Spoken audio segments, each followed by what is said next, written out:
Here's one more example to take a look at about how to find an inverse and then find the domain of the original and the inverse function. So like in our last video, we'll begin by switching x and y. So my first step will be to write x equals 2 times the sine of y minus 1. So this one will be a little bit different, of course, but the same basic steps, or we'll follow the same basic steps. So to start getting y by itself now, I'll begin by adding 1 to both sides. So x plus 1 is then equal to 2 times the sine of y. Next, I guess I'll divide by 2, and I'll just divide that whole side by 2. So x plus 1 over 2 is equal to the sine of y. And finally, to finish getting y by itself, I'll need to get rid of that sine. Well, hopefully not surprisingly, to get rid of a sine, we'll do an inverse sine. So I'm going to do inverse sine, the sign with a little -1 symbol there, and I'll do the inverse sine on the other side. Sine and inverse sine are inverses, of course, so they'll cancel out, which leaves me just with this function, the inverse sine of, I'm going to use parentheses, excuse me, the inverse sine of x plus 1 over 2. That's my inverse function, and remember, functions, equations need equal signs, so I'll put equals.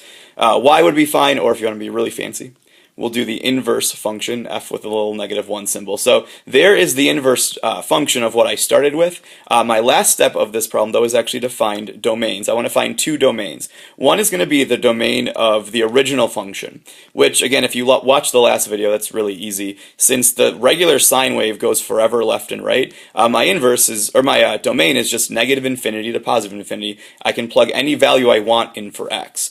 To find the domain of the inverse function, though, it's a little bit trickier if you don't remember that all we're going to do is find the range of the original. So I'm not even going to mess with the inverse function.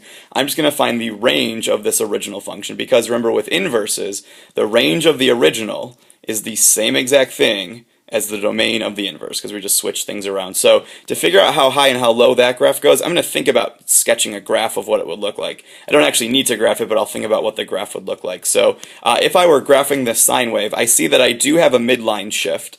My graph has been moved down one space, so there's my midline.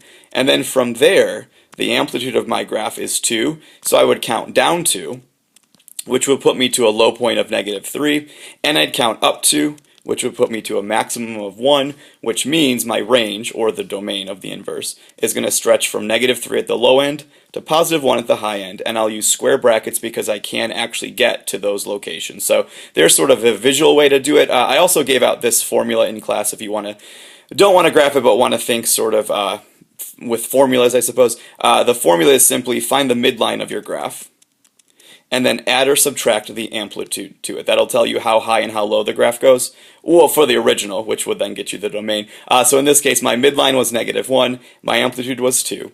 So if I solve this, -1 minus 2 gets me the -3, -1 plus 2 gets me the 1. Either way you want to think about it, there is our domain of the inverse, the domain of the original, and our inverse function.